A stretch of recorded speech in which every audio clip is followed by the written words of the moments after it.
اب آپ معقول خرچ میں اپنی کہانیوں کی کتاب، ناول یا شعری مجموعے کی آڈیو بک ہم سے تیار کروا سکتے ہیں۔ اس کے لیے ہم سے نیچے دیے گئے ای میل آئی ڈی پر رابطہ کریں۔ شکریہ۔ عزیز احمد کی کہانی رومان۔ جناب، آج 20 تاریخ ہو گئی اور 15 کا پرچہ مجھے اب تک نہیں ملا۔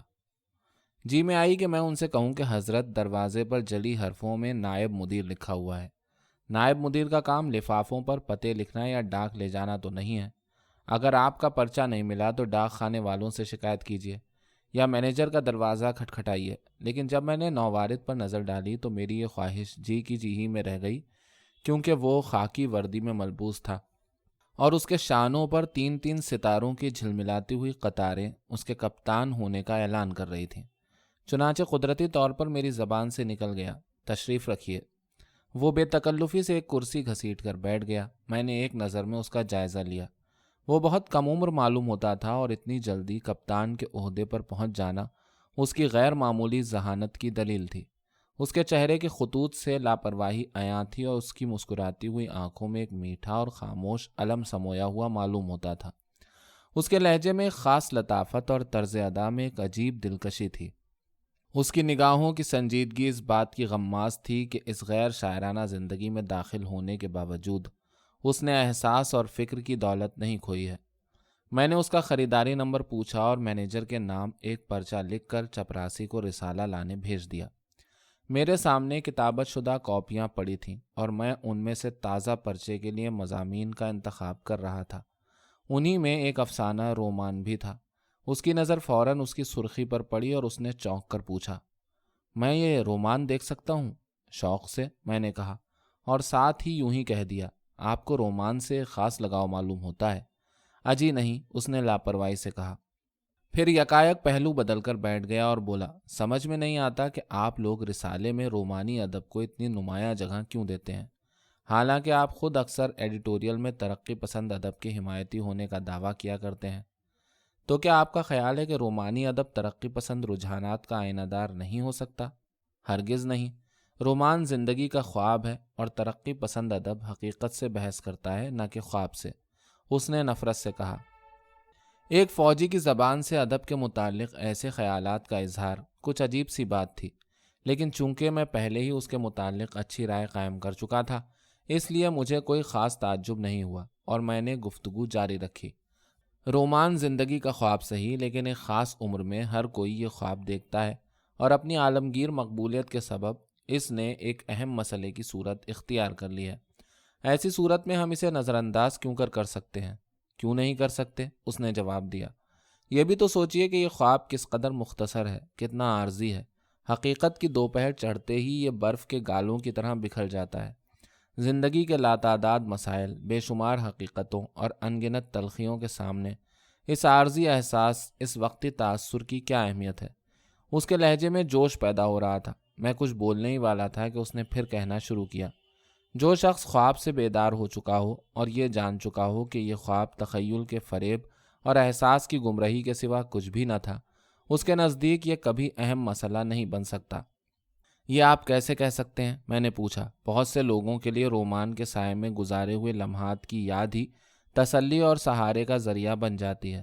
کیا ایسے لوگوں کے لیے رومانی دور اہمیت نہیں رکھتا؟ وہ جھٹ بول اٹھا، ہرگز نہیں۔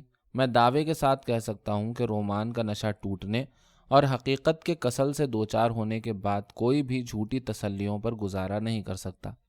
اس کے لیے زندگی کی تلخ اور ٹھوس حقیقتیں ہی اصل سہارا بن جاتی ہیں۔ لیکن دعوے کو دلیل کے سہارے کی ضرورت ہوتی ہے، میں نے کہا۔ دلیل میری اپنی زندگی ہے، میرے اپنے تجربات ہیں۔ اس دفعہ اس کے لہجے میں وہ پہلا سا جوش نہیں تھا اور میں نے محسوس کیا کہ اس کی آواز میں ایک کسک سی انگڑائی لے رہی ہے۔ اتنے میں چپراسی رسالہ لے کر آ گیا۔ اس نے پرچہ ہاتھ میں لے لیا اور شکریہ ادا کرتے ہوئے اجازت چاہی۔ آپ اپنے تجربات بیان کیے بغیر نہیں جا سکتے، میں نے اسے روکا۔ میرے تجربات میری ذات سے متعلق ہیں، ممکن ہے آپ کو ان میں کوئی دلچسپی نہ محسوس ہو۔ اس نے بات ٹالنا چاہی، لیکن جب میں نے کہا کہ ہر اچھا انفرادی تجربہ اجتماعی دلچسپی کا سامان رکھتا ہے تو وہ بیٹھ گیا اور میں نے چپراسی سے چائے لانے کے لیے کہہ دیا۔ میری کہانی مختصر ہے۔ آپ عام رومانی کہانیوں کی طرح اس میں لطافت اور رنگینیاں نہیں پائیں گے۔ اس میں جگہ جگہ حقیقت کا بھیانک چہرہ نظر آتا ہے۔ اس نے گویا اس دیباچے کے ساتھ اپنی کہانی شروع کی۔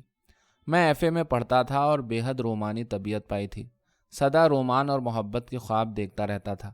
جس لڑکی کو دیکھتا اسے رنگینیوں اور رانائیوں کا مجسمہ خیال کرتا۔ ایک فردوس جیسی رومان کی دنیا بسانے کی لگن نے مجھے دیوانہ بنا رکھا تھا۔ میں چاہتا تھا میرے ارد گرد رنگین ماحول ہو، روح پرور فضا ہو، دل آویز کائنات ہو، ایک غیر معمولی خصوصیات کا محبوب ہو، محبت کے نغمے ہوں، پریم کے گیت ہوں، غرض زندگی میں رنگ ہو، رس ہو، ایک مسلسل کیف ہو، اور میں اس کیف میں ڈوبا رہوں تا وقتے کہ میری زندگی کے مختصر لمحات اپنی عمر نہ کھو بیٹھیں اور میں اس خاکی وجود سے آزاد نہ ہو جاؤں۔ چنانچہ جب میں نے ویرا کو دیکھا تو مجھے اس میں اپنے خوابوں کی تعبیر نظر آئی۔ وہ بڑی دلکش لڑکی تھی، بڑی پیاری عادتوں والی، ہنسمکھ، مخلص، بے تکلف اور مہمان نواز۔ معلوم ہوتا وہ ہر وقت خیالوں کی دنیا میں پرواز کرتی رہتی ہے۔ اس کی باتیں بڑی عجیب سی ہوتی تھی۔ مجھے اس کی ذات میں اپنی تمام خواہشات کی تکمیل کی صورت نظر آ رہی تھی، اس لیے قدرتی طور پر میں اس کی طرف بڑھا۔ اس نے بھی کسی بیگانگی کا اظہار نہیں کیا اور جلد ہی ہم دونوں دوست ہو گئے۔ ہم اکثر ساتھ رہنے لگے، سنیما اور پکنک کے پروگرام ہونے لگے، دعوتوں اور پارٹیوں کا سلسلہ بڑھ گیا اور بہت جلد وہ ہماری سوسائٹی سے مانوس ہو گئی۔ لیکن میں نے محسوس کیا کہ وہ مجھے اوروں پر ترجیح دیتی ہے۔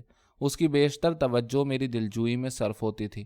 میں بھی اس کا دیوانہ تھا اور زندگی ایک خواب کی طرح گزر رہی تھی۔ اتنا کہہ کر میرا مہمان خاموش ہو گیا۔ اسی اثنا میں چائے آ گئی تھی۔ میں نے چائے بنا کر ایک پیالی اس کی طرف بڑھا دی۔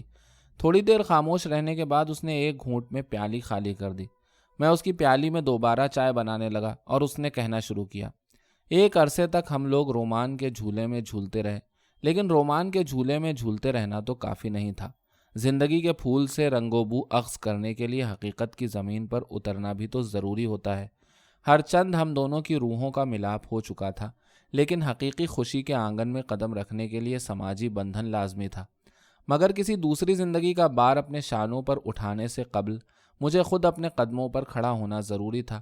چنانچہ میں نے تجارت کرنے کا فیصلہ کر لیا۔ میرے پاس اتنی دولت نہ تھی کہ میں کوئی اعلیٰ کاروبار کر سکتا، اس لیے شروعات کے طور پر میں نے ایک ریستوران کھولا۔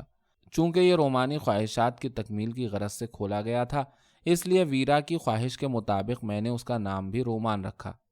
رومان کا جہاز اقتصادیات کے سمندر میں ہچکولے کھانے کے لیے چھوڑ دیا گیا۔ دن گزرتے گئے اور میری نظریں لہروں کے اتار چڑھاؤ پر جم گئیں۔ شروع میں لوگوں نے میرے ریستوران کی طرف کوئی توجہ نہیں دی، اس لیے مجھے ایک معقول رقم اشتہار بازی پر صرف کرنی پڑی۔ لیکن رفتہ رفتہ مجھے تجارتی غلطیوں کا احساس ہونے لگا۔ اول تو جس جگہ یہ ریستوران قائم کیا گیا تھا وہ ایک غیر آباد علاقہ تھا۔ دوسرے، ابتدا میں اعلیٰ پیمانے پر کام شروع کرنا ایک اصولی غلطی تھی۔ ایک بڑی عمارت کرائے پر لینا اور بہت بڑا عملہ رکھنا بھی ناتجربے کاری کا نتیجہ تھا۔ ان باتوں کا مجھے اس وقت احساس ہوا جب نوکروں کی تنخواہیں بقایا رہنے لگیں اور عمارت کے کرائے کی عدم ادائیگی کے نوٹس آنے لگے، اور کاروبار کی یہ حالت تھی کہ ادھار کے بل بڑی تیزی سے میرے سرمائے کی جگہ لے رہے تھے۔ ایک سال کسی طرح گزرا اور مجھے محسوس ہونے لگا کہ یہ طلسمی قلعہ زیادہ عرصے تک پائیدار نہیں رہ سکتا۔ اس دوران میں ویرا بھی مجھ سے کھینچی کھینچی سی رہنے لگی تھی۔ مجھے اس کے رویے اور اس کی وجہ کا پورا احساس تھا۔ میرے خواب اجڑ چکے تھے اور رومانی احساس رفتہ رفتہ تحلیل ہو کر سنجیدہ فکر کی صورت اختیار کر رہا تھا۔ چنانچہ میں نے رومان کے اس سلسلے کو ختم کرنے کا فیصلہ کیا اور فرنیچر، برتن وغیرہ نیلام کر کے نوکروں کی تنخواہیں اور عمارت کا کرایہ بے باک کیا۔ کاروبار میں ناکامی کے علاوہ ویرا کی بیگانگی میرے لیے سوہانے روح بنی ہوئی تھی۔ وہ اب مجھ سے کترانے لگی تھی۔ مجھے اپنے چاروں طرف تاریکی ہی تاریکی نظر آتی تھی۔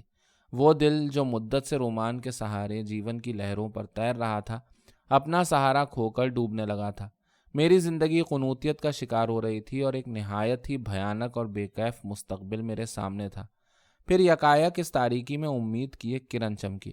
جس دن ریستوران کا آخری اثاثہ نیلام ہو رہا تھا، مجھے ویرا بھی حاضرین میں نظر آئی، اور جب پیتل کا خوبصورت بورڈ جس پر رومان کا لفظ کندہ تھا نیلام ہونے لگا تو اس نے معقول دام لگا کر اسے خرید لیا۔ حالانکہ وہ مجھ سے ملے بغیر واپس چلی گئی، لیکن اس واقعے سے مجھے خیال ہوا کہ شاید اس کے دل میں میرے لیے کوئی جگہ باقی ہے۔ چنانچہ میں نے اسے حاصل کرنے کے لیے ایک اور کوشش کرنے کی ٹھانی۔ تھوڑی کوشش کے بعد مجھے فوج میں کمیشن مل گیا۔ تنخواہ معقول تھی اور اس میں 2 زندگیاں بڑے مزے سے دن کاٹ سکتی تھیں۔